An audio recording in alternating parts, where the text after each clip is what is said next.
Frozen shoulder po. Frozen shoulder. Diabetic po si mami. Alam na alam ko na eh. Alam na. Alam nyo yung diabetic. Doktor mismo nagsasabi, 90% sa inyong mga diabetic, bibisitahin na kayo yan. Kaya pag merong pag meron parang pain na, nahangat nyo pa pero may parang kirot-kirot na tapos consistent na ng 1 linggo, ipaano nyo na kaagad kasi ang bilis niyang lumala, kumbaga. Halos 1 buwan lang.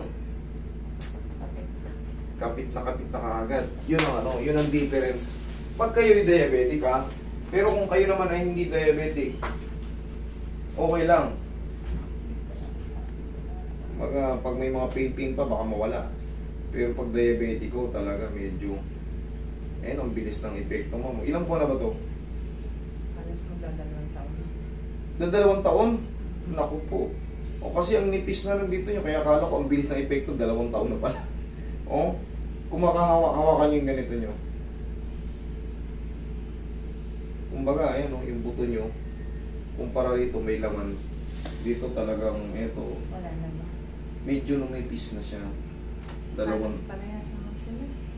Naku, pakat. Kaliwat kanan. Pero mas to, kaliwat kanan. Diabetics. May baon ba kayo 10 kilo na sa loob? Ha?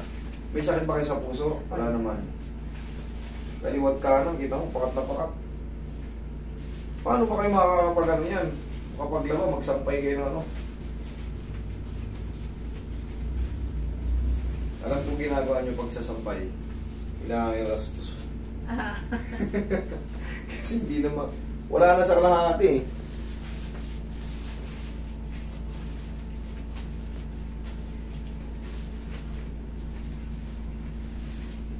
Mami, mawawala lang yung sakit nito, mami, Tapos, lalakas na yung kilos nyo.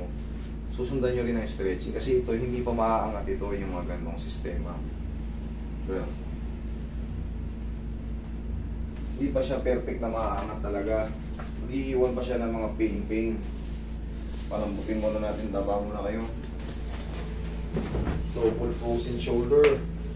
2 taon.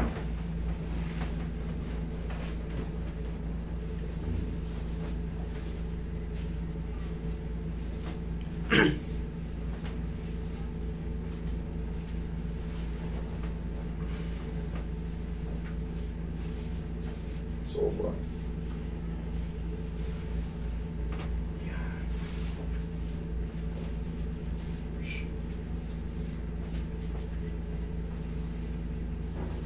Okay, relax lang. Laglag mo lang. Tataw mo. Yan.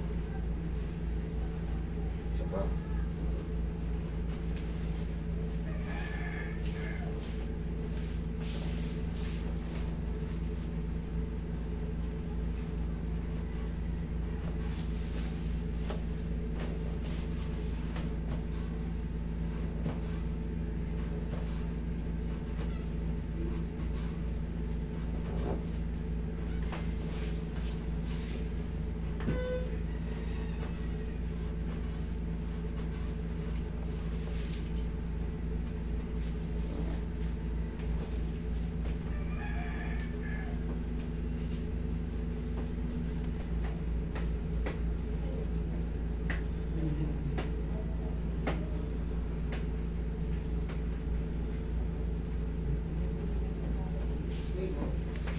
Yeah, right?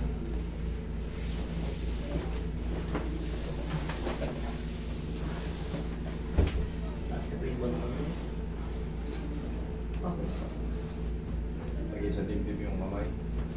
Yeah.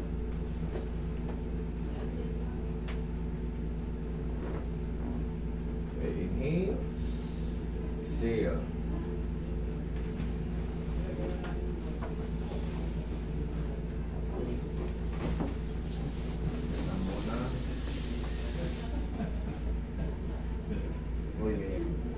Napakasarap na frozen shoulder, left and right.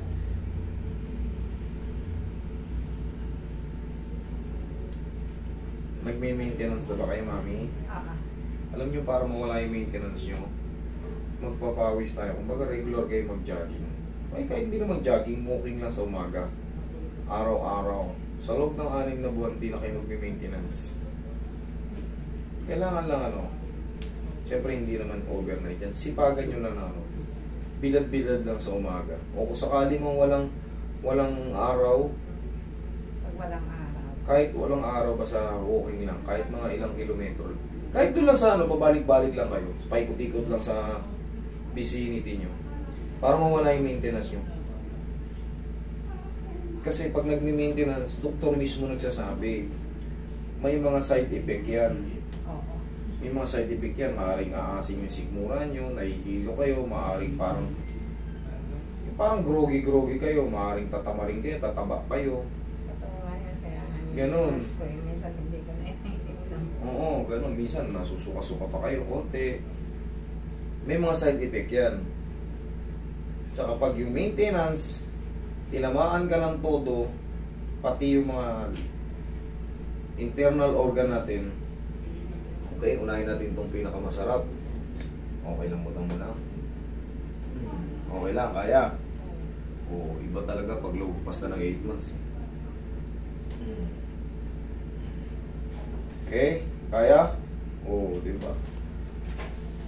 Yes. Butang mo lang. Kaya? Very good.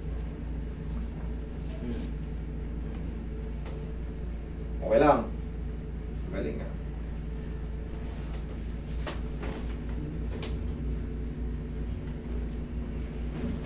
Roy. Silang mo na.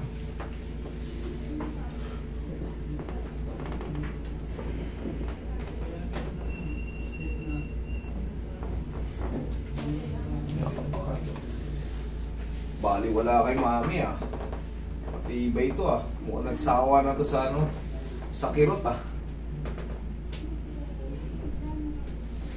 Basta lumagpas kasi kayo ng 8 months, kahit pa paano, bearable na siya. Mami, ito susundan-sundan nyo pa ito ng stretching TikTok, 744. Pero ilaw yan, padala mo rin kay Jessie para may kabit. Yan pwede nang lakasan yan. Tapos yan, kahit pa paano.